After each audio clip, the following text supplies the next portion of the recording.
Why do most people run away from themselves? Why do they chase after illusions, vanish into crowds, surrender to distractions, and lose their essence in the chaotic theater of the world? Because facing oneself is the most terrifying confrontation a human being can endure. To sit alone, stripped of all masks, all roles, all pretensions, to see not who you pretend to be but who you are, is to stand naked before the infinite, trembling before the abyss of your own soul. Carl Jung knew this better than anyone. People will do anything, no matter how absurd, to avoid facing their own souls. And so, they run. They run into relationships that numb them. They run into work that consumes them. They run into endless consumption of entertainment, possessions, status symbols, all to escape that silent voice within that whispers, "Come back to yourself." But they do not return. Because the self is not just light, it is also shadow. And the world has trained them to believe that only the light is acceptable, that only the beautiful, the productive, the successful deserve to exist. So, they flee from the parts of themselves they do not understand or dare not love. Their rage, their grief, their jealousy, their fears, their inadequacies, all of these are exiled into the unconscious, and what is repressed does not disappear. It festers. It transforms into anxiety, depression, addiction, neurosis. The ancient psalmist wrote, "Where can I go from your spirit? Where can I flee from your presence?" Psalm 139. Yet most people do not realize that the presence they are fleeing is within. They have mistaken the world for their refuge, but the world, with all its noise, with all its promises of validation,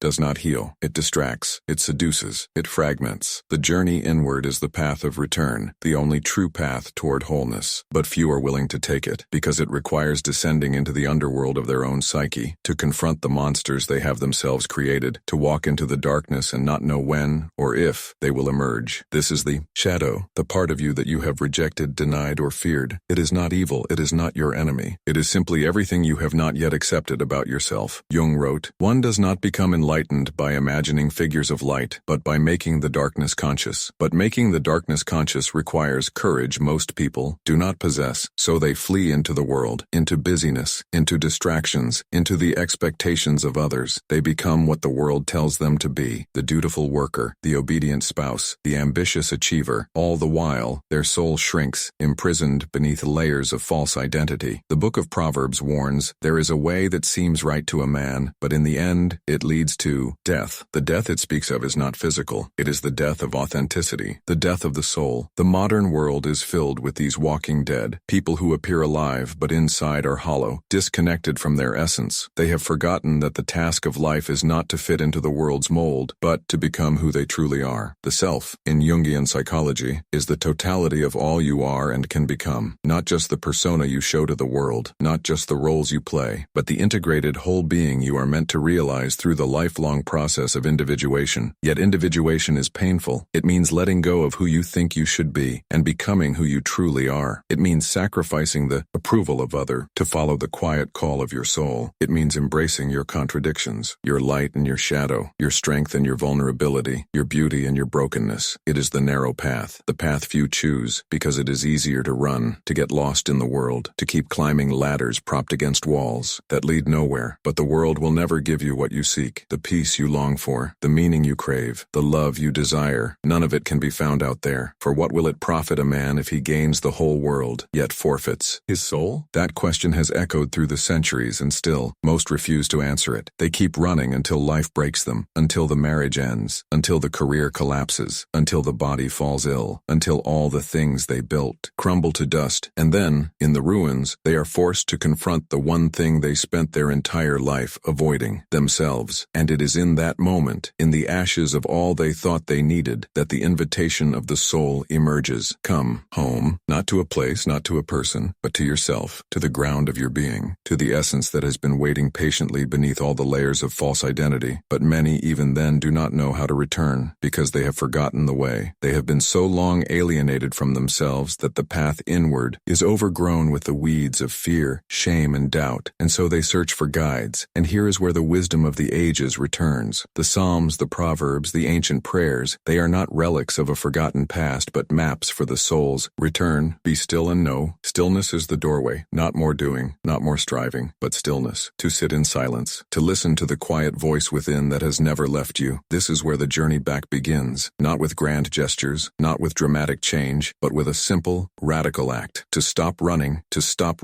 that is the first act of courage. To turn around and face the very thing you've been fleeing fleeing from? Yourself. Not the curated self that you present on social media, not the version sculpted for approval, admiration, or love, but the raw, imperfect, longing, wounded self that hides beneath the surface. This is the beginning of what Jung called the confrontation with the unconscious, because everything you have disowned, every fear you've suppressed, every longing you've silenced, they live there waiting for your return. They are not waiting to punish you. They are waiting to be seen, to be known, to be embraced. The parable of the prodigal son is not just a story about a rebellious child returning home. It is the mythic pattern of every soul that has wandered from its center. It is the return from exile, and the Father, the Self, does not reject. It does not condemn. It runs to embrace the lost parts of you with open arms. But before that embrace, there must be the courage to walk the long road home. This is the dark night of the soul, the descent into the depths. You will encounter your fears, not as abstract ideas, but as living forces within you. You will meet the shadow, the anger you never expressed, the sadness you never allowed yourself to feel, the desires you deemed unacceptable. And here is where most people falter again, because we have been taught to fear these parts of ourselves, to believe that they are dangerous, sinful, irredeemable. But the truth is this: what you do not make conscious will rule your life from the shadows. It is only by turning toward these exiled parts, by listening to their stories, by allowing them to have a place at the table of your being, that integration becomes possible. This is not easy. This is not comfortable, but it is necessary, because only in embracing the totality of who you are can you move beyond the false self, the ego, and step into the fullness of the self. The ego is necessary. It gives you structure, identity, and a way to navigate the world, but it is not the entirety of who you are. Most people confuse their ego for their essence. They believe they are the job they do, the roles they play, the beliefs they hold, but these are only garments. The self is the one who wears them, and who remains when they are stripped away. The journey of individuation, Jung's term for the process of becoming who you truly are, is a movement away from identification with the ego and toward union with the self. This journey is not linear. It is cyclical, spiraling deeper with each confrontation, each revelation, each act of courage. You descend, you confront, you integrate, you ascend, and then you descend again, each time moving closer to wholeness. The ancient wisdom echoes this pattern. To everything there is a season, a time to be born and a time to die, a time to tear down and a time to build. So too with the soul. There are seasons of disintegration and seasons of rebirth, but the world does not teach this. The world demands constant productivity, perpetual growth, ceaseless output. It fears death, decay, silence, and so it conditions you to remain on the surface of your life, to accumulate, to achieve, to impress, but never to descend, never to pause, never to reflect, because reflection might awaken you, and an awakened soul is dangerous. It no longer conforms, no longer consumes blindly, no longer plays the roles assigned by society. An awakened soul seeks truth above comfort, meaning above approval, authenticity above success. And so the